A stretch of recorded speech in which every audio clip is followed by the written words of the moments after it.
Докато не обкръжим просто парламента до стените, заедно с полицията, нищо няма да стане. Не 27 дена и 54. Затова плътно до стените на парламента влизаме и влиза делегация и аз съм днес за 28 точки. Веднага до една седмица да се гласува избирателния кодекс.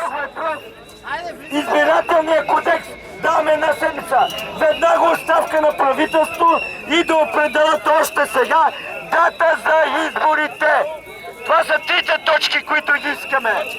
И след това да се извинят по телевизията, че те са некадърни и са престъпници и да вкарат веднага затвор.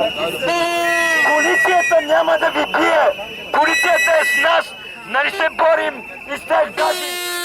Полицията пита, ами кога ще стане тази оставка да излезем и ние да си починем. И за това им казвам последно. Те ме питат, полицията, кога ще бъде последния ден за оставка.